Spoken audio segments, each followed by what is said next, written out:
Welcome back to the Reier on YouTube channel. Travis Reier back with you this time for the latest installment of No Sleep TEAL. And joining me, as always, Evan Reier, ready to talk some Jacksonville Jaguars football.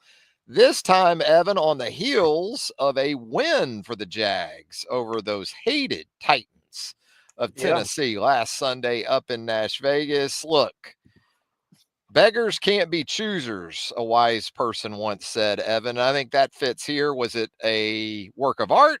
Absolutely not. But, give a team that, season's been over for a while now some credit because in the second half, when they haven't gotten the job done so many times before, they get it done this time. I thought Mac Jones did some good things. I thought, obviously, Tank Bigsby once again running through traffic to give the Jags that lead.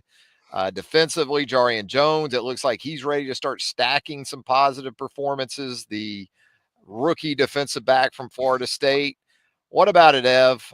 You getting any type of joy from this win, or is it just kind of like, where's that been? No, I definitely got some joy in the win. I probably would have enjoyed it less, I guess, if it wasn't against the Titans, because at the end of the day, they are still probably my most hated team in the division, even more so than the Texans or Colts. So it's always a pleasure to win, and we never seem to win in Nashville. So you take them when you get them. You can't. Beggars can't be choosers, and at this point, I personally don't care about, draft position. Right. I don't, I'm not thinking, oh, well, we need the first overall pick, because really I don't know how much the Jaguars can actually improve themselves with, the number one overall pick versus maybe the number 5 or 6. So yeah, I'm just happy to see a win. It's been, 6 weeks since we've seen one. So yeah, no, that was it was good. Obviously an ugly game. But again, you mentioned Jarian Jones. Tyson Campbell had one of his best performances in a long time. It feels good to see some form of life in the team. It does. And I'm with you on the draft status thing. It'd be one thing if you were in the market for a quarterback. You're Yeah. not. So when I think about picking one, two, three, maybe, I default immediately to the quarterback position. You are committed, as we know, to Trevor Lawrence for at least the next couple of 3 years. So that doesn't really come into play. This is much about who you are as an organization. Going into this season, you were supposed to be a playoff team. You weren't supposed to be talking about draft status by the end of November. So, absolutely, I'd rather take the wins right now. I still think there are enough pieces on this football team that in a year's time, maybe we're having a different conversation about, Oh yeah. December and January and perhaps into the playoffs. But for now, the Jags are what they are. You hit on it with the defense too, with Tyson and talking about Jarian. And then offensively, to see Brian Thomas Jr. there in the second half. I know there were a lot of Jag fans like, okay, it took a half, but finally got around to really making him a central figure in this offense. And, he responded, what, eight catches, 86, 87 yards. And Yep. maybe he and Mac moving forward here are going to have a little better connection. No, for sure. And you definitely want that to happen, even if there's nothing to play for, even if it's not the connection with Trevor. We were seeing that Trevor and, BTJ could connect. It wasn't happening quite as much as maybe we would have liked, but it was still fine.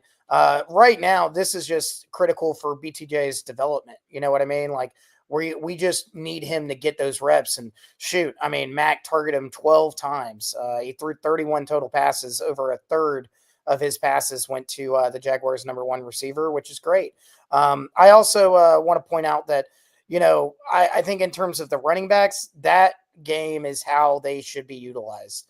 Bigsby, leading the way in carries by a large margin. And then you get the ball to Travis Etienne in, the receiving game, 4 catches for 50 yards. You like to see that. That's the kind of dimension that this offense has kind of sorely needed, especially through its running backs. So. Yeah, that's a great point you make there about sort of the distribution and the workload, and ideally how that whole dynamic would work in a perfect world. For a variety of reasons, it just hasn't happened enough this season. Yeah, and look, Mac had a couple of interceptions. It wasn't a clean game for Mac Jones. I'll say this, a lot was made about the one at the end of the first half. I didn't have a problem with it. First of Yeah. all, you just got called for really a pretty bad, I thought, offensive pass interference that took you out of field goal range.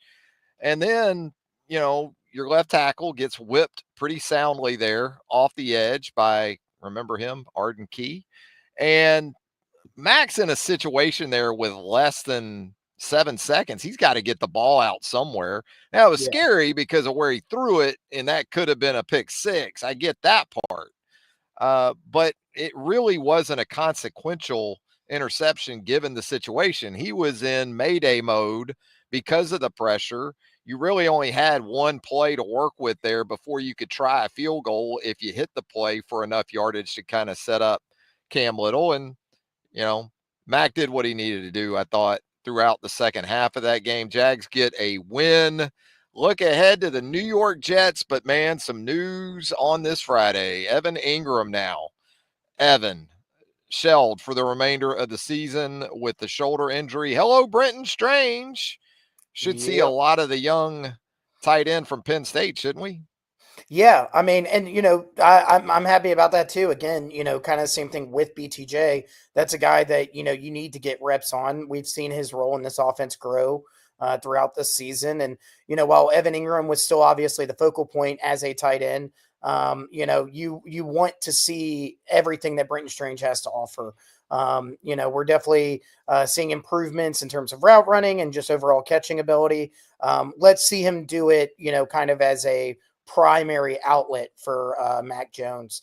That, and I guess it's also a big opportunity for Luke Farrell. Yeah. That's with Degora. Just Josiah Degora is not. We're not sure if he's going to play. He's got a questionable designation. This is also a chance for Farrell to get some key reps and to maybe make an impression, whether that's a good impression for the Jags or wherever he could potentially sign if he tests free agency here in a few months. Yeah, you might have to go with more three wide receiver sets too, based on Yeah. your situation. Although you could go more two backs. You could play Travis and Tank together some with, a tight end and a couple of receivers. Who knows? Maybe they get a little crazy, the Yeah. Taylor Peterson brain trust this week, Ev. I also, I mean, they really forced touches to Duvernay on Yeah. this past Sunday, and it didn't really go well. I wouldn't be No. surprised if they go back to that still, though, just because, again, I mean, you sign this guy, he offers something. Now, obviously, he doesn't bring anything that a tight end would bring to the table, but you have to make do with what you got. So that's another guy that you wonder, will he kind of get more attention as the Jags have to get creative with where they distribute the ball. You're right. You kind of got what you got. You're a little light at wide receiver now with the injuries there. Now you're a little lighter at tight end with Evan Ingram shell for the remainder of the season. Whether you want to or not, in terms of personnel groupings, you're probably going to have to get creative. You might have to go with some more two backs in the game together. A good bit of 11 with a tight end and three wide receivers, but then you need that third receiver. You've got Parker Washington.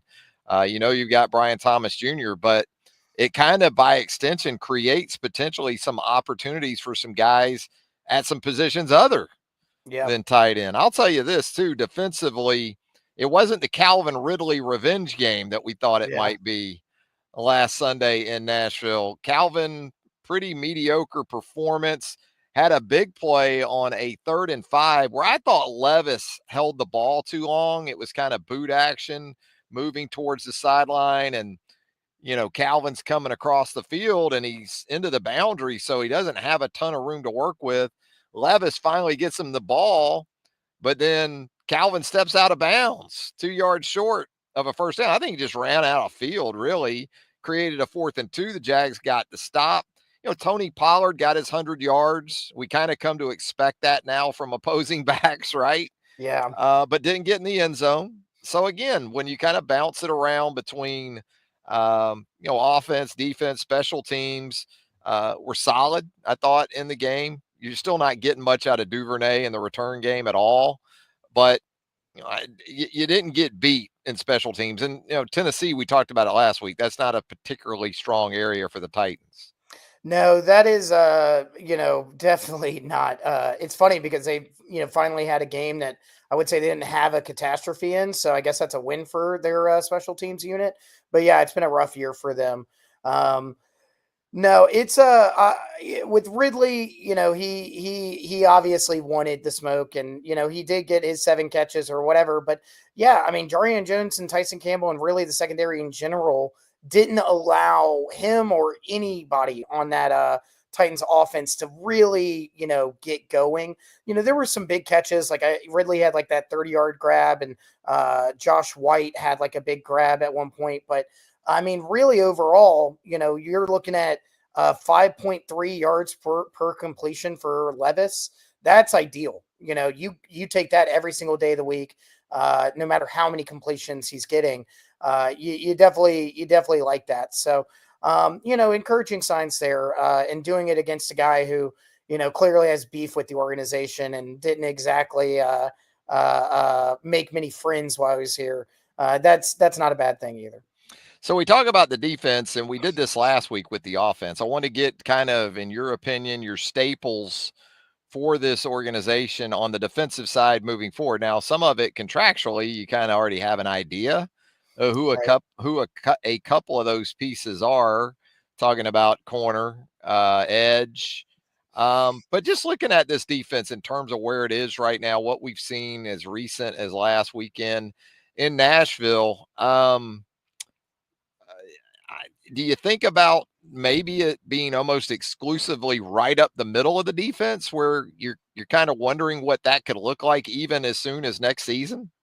Yeah, I mean, I think, it's really the interior defensive line that needs the most work. I mean, Trayvon Walker and, Josh Hines Allen, those are obvious, clear cut starters for the next 2, 3 years, guys that you're building around. But Devon Hamilton didn't really take a step forward this season that, a lot of people were hoping for. Eric Armstead's been a dud. And then, with, guys like Jeremiah Ledbetter and Mason Smith, there's reasons to like them. I actually think Mason Smith was flashing some against the Titans. He made a couple really nice tackles in that game.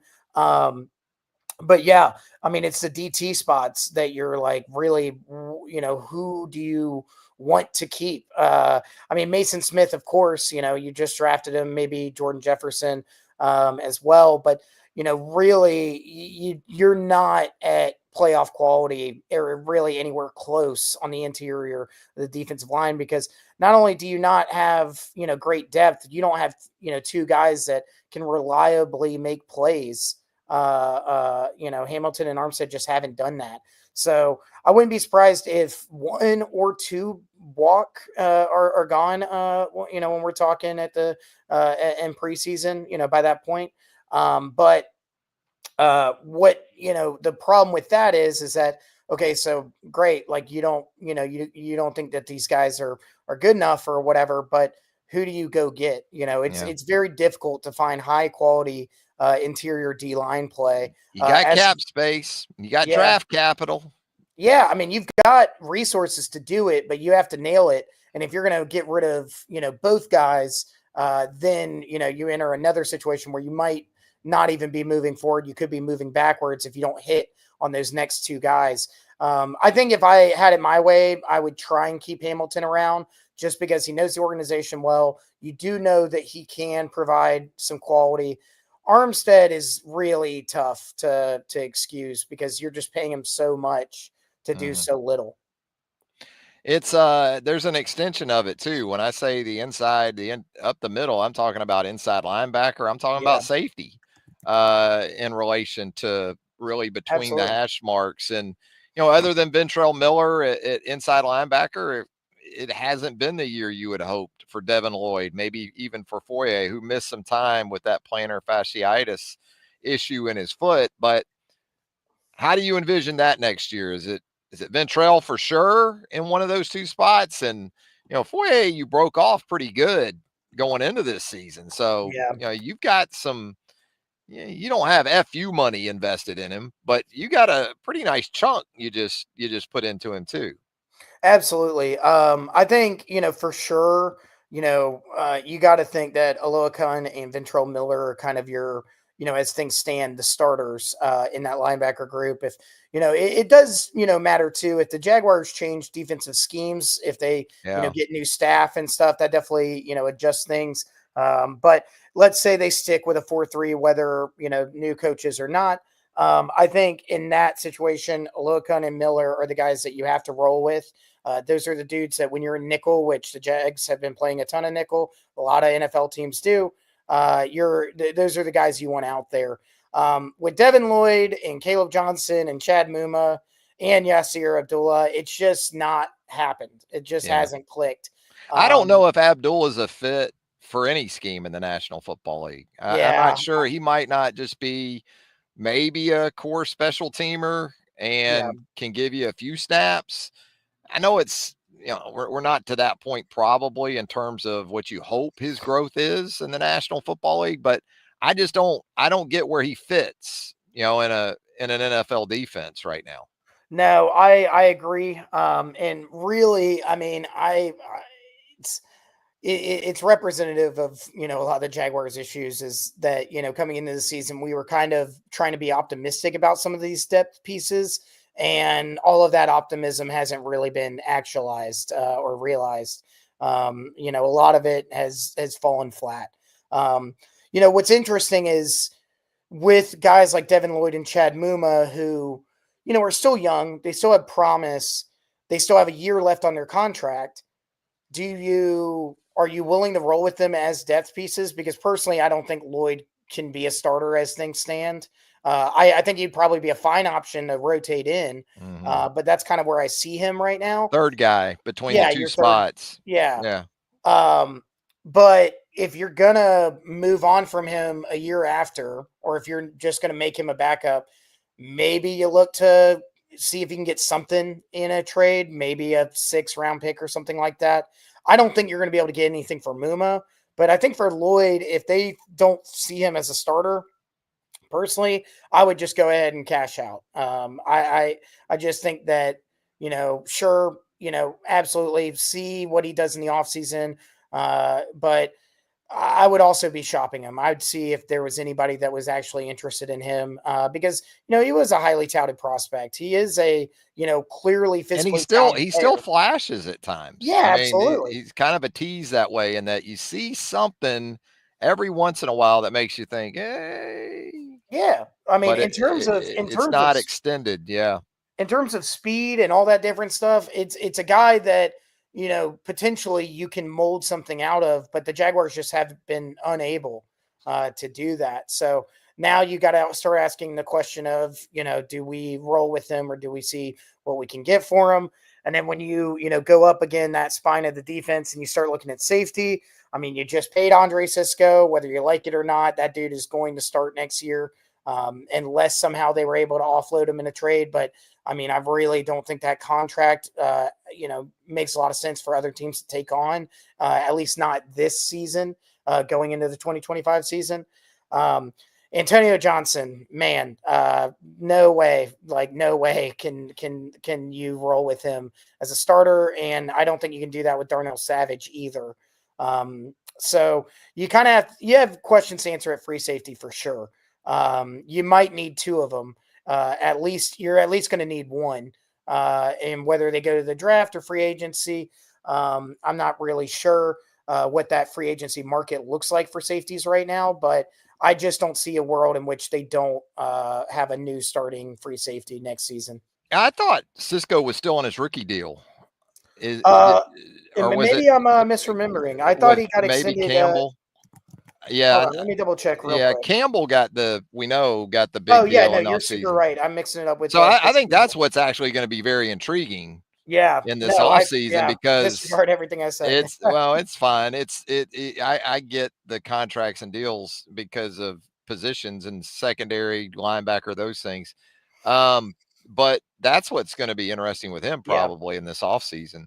Well, then, Uh, yeah. I to mean, see if really, the Jags, how interested they are in solidifying him maybe. as a future piece. I think that if you brought him back for next season, because I mean they clearly within the organization treat him like a big player.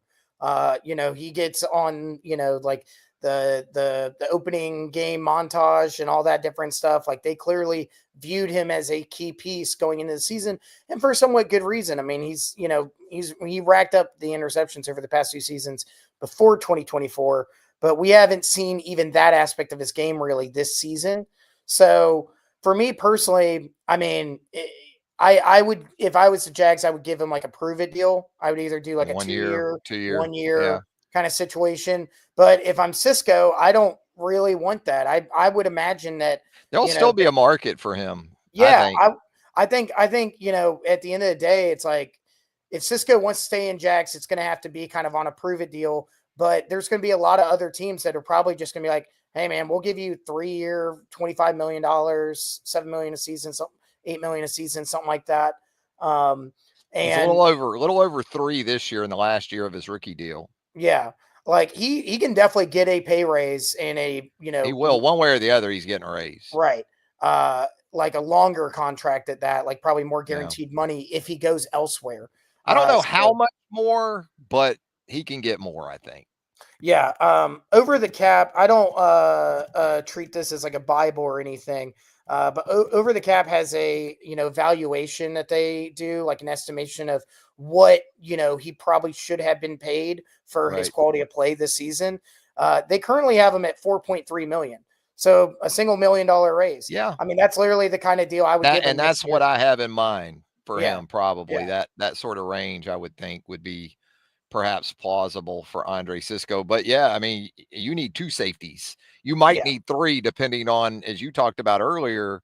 I thought it was a good point you made about we still don't really know what the scheme's going to be next year yeah, or how they're going to want to play defense. So that can impact your numbers there in the secondary for sure in terms of, who you go after and who you view as essential to hopefully getting this defense back to where it needs to be. Hey, let's look ahead to the Jets on Sunday because, by God, Evan, Jags are looking to put together a win streak, yeah. not just a one-off, baby. Looking for 2 in a row at Everbank on Sunday. Aaron Rodgers Looking to comes to retire Aaron town. How about Rodgers. that? You know what? I mean, look, the Jets lost last week. Hell of a game down in Miami.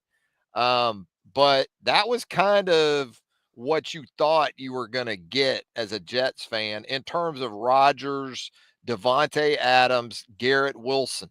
You had 2 of those guys go over 100 yards receiving in that loss.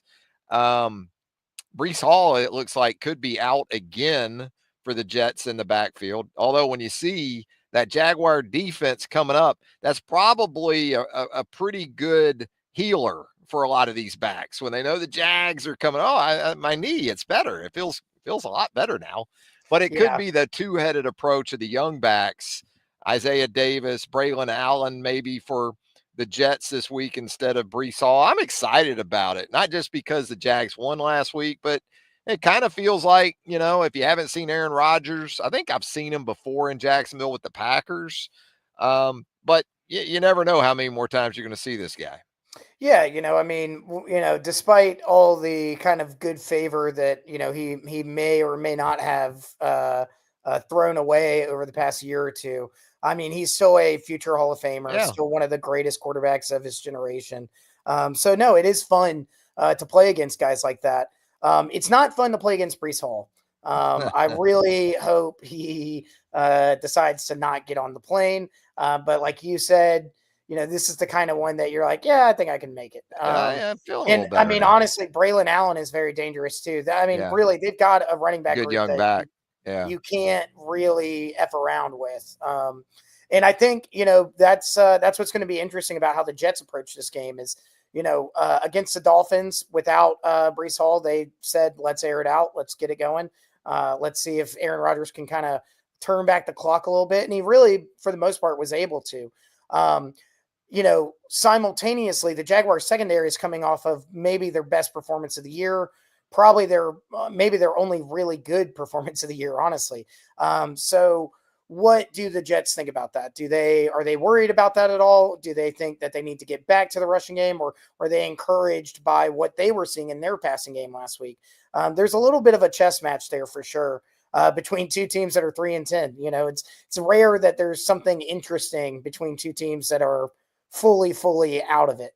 But yeah, I think really for the Jags, it's going to be critical to lock down Garrett Wilson. Corners have been able to do that this year. He hasn't been quite as good as maybe he was in previous years. That's where you're looking to Tyson Campbell really on that. And then, Jarian Jones is probably going to get a lot of Devontae Adams. Yeah. And that is a matchup that is really, really fun. It may not be fun for Jags fans at the end of it, because at the end of the day, Devontae Adams is still a very, very good receiver.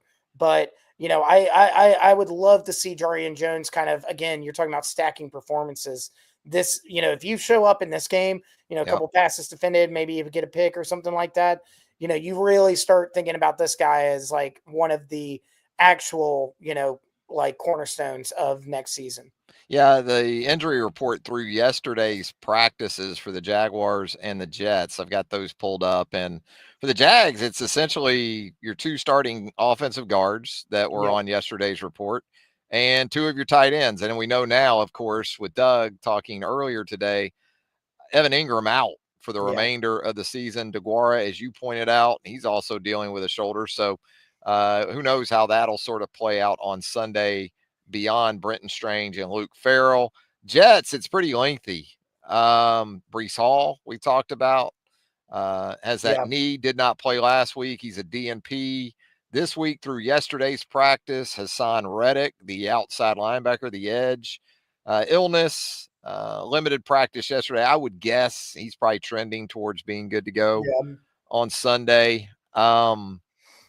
You've got some other guys. Sauce Gardner has been dealing with a hamstring, but he's been full practice the last 2 days, Wednesday and Thursday. And then, as we talked about, Devontae Adams, just a non-injury veteran rest Yep. for the wide receivers. So that's kind of how things set up from an injury perspective for both teams, Evan. You ready to pick the Jags to win a home game? Well, they just got their first away win of the year. And we've got a win in London and a win in Jacksonville. So it's kind of a three-piece setup there. I know the win in London is technically a home game, but it's not. I think this is gonna be another really ugly one. I think I was super wrong last week because I said that I thought that the Titans and Jaguars vaunted offenses would get going, and they did not. I think that we're probably looking at another grindy 13-10, something like that. Maybe we get to 17-14 or something like that, but a pretty low scoring game. I'm gonna take the Jags here. I think while the Jets are trending in the wrong direction, because even though they blew that game against the Dolphins. I mean, they blew it. Like that's your spirit's already been broken, because again, like the Jags, they were supposed to be a playoff team and they're not. But that is the kind of one that you do wonder. Do dudes? They're going to get up. They're being paid. It's the NFL, but that's a tough one to swallow. Jaguars, meanwhile, get a win over a division rival. They've got some reason to, smile in practice this week and stuff. So I'm gonna go Jags. I'm gonna say Mac Jones tosses a touchdown to BTJ late in the game for a 17-13 victory. Some Mac magic. Some Maxonville. Yeah, Maxonville. How about that? Man, I want to pick the Jags. I really do. I'm worried that the Jets, after that offensive performance last week against the Miami Dolphins, the pieces they have at the places you want to be really good. Now, maybe Trayvon and Josh Hines Allen just make life totally miserable for Aaron Rodgers, who doesn't possess that sort of magic anymore when it comes to extended plays and, Mahomes and you, like he had done for so many years. And defensively, we really haven't talked about the Jets enough. Sauce Gardner sounds like he's good to go. We know a couple of guys in that front seven, CJ Mosley, Quinnen Williams. And if you're not great on the interior of your offensive line, 95 for the New York Jets isn't a guy that you like to see coming to town. All that being said, I'm still picking the Jags, man. Let's go. Jagging up. So I know better. I don't always do better. This may be the latest example of that, Evan. Should be a lot of fun. Look forward to it. It looks like a perfect afternoon for football in terms of the forecast on Sunday. What else you got for us before we get out of here, Ev? Not a whole lot. Trying to get my travel plans together to go to the Relia Quest Bowl. Oh, yes. Go see Bama. Bama, Bama, Michigan. Michigan. But it's Uh, Bama, Michigan. It's Bama, Michigan. Don't worry about it's gonna be great. it. But yeah, no, not a whole lot. Just kind of still excited for the offseason at this point, but it's nice to be distracted by a win. So, Yeah. we'll take what we can get. We got Ben here in the show chat asking, press pause. What do you know about the West Side? LOL. I mean, you're recording in the West Side right I'm now. literally in the West Side, Yeah. Ben, right now. I You am can in see it in the background. I'm on the hard scrabble streets of Avondale. Got to watch yourself over here, Ben.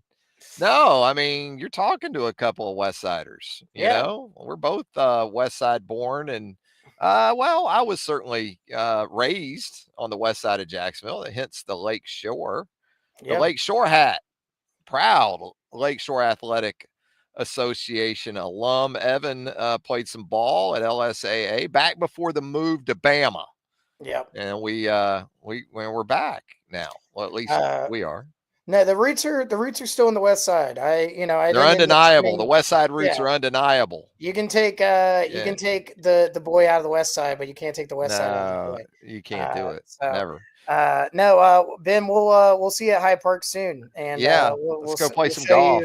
show you the real West Side out there. That's right. Grab some brewskis or something. Oh, But wow. no, Maybe but go by the jug over off Lennox. yeah, there we go. Yeah, Yeah.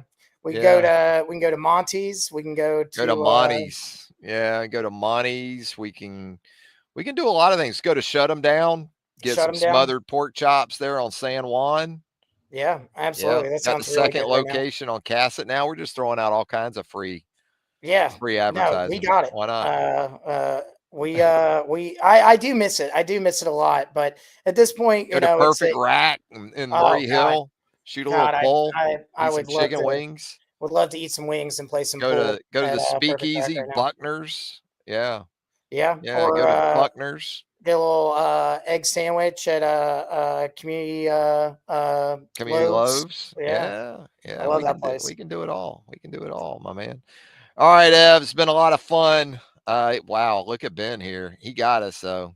What? Uncle Oh Charlie. wow, Oh, yeah, he's a that's real crazy one. that we didn't drop Ben's it. a real one. Yes. Pops is gonna be Oh, mad, and Pops will Uncle be Gene is mad. also gonna be mad that we didn't name drop that first. Oh, So I mean, I'm an Ed White High School grad, dude. So, I mean, we roared up to Uncle Charlie's after school. We didn't just go up to Uncle Charlie's. We roared up it is to Uncle some Charlie's. of the best sandwiches on the West Side. It's Oh, not the meatball sub. The yeah, pizzas are underrated at Uncle Charlie's too. And the yeah, roast beef. Do a great roast beef. They do a Philly cheese. Yeah. Yeah. whatever We you got want. you. We got you, Ben. We got you. All right, Ev. A lot of fun as always. Have a great weekend. We'll talk Jags Jets next week right here on Reier on YouTube. If you haven't subscribed to the channel as of yet, hit that subscribe button right now. Hit that notification bell. That way you're alerted to all of our content as it drops here on the channel. And we always appreciate a thumbs up, a like. Helps us out tremendously as well. Ev, talk soon. Sounds good. See y'all. For Evan Reier, Travis Reier, thanking you for joining us right here on Reier on YouTube. And until next time, so long, everybody.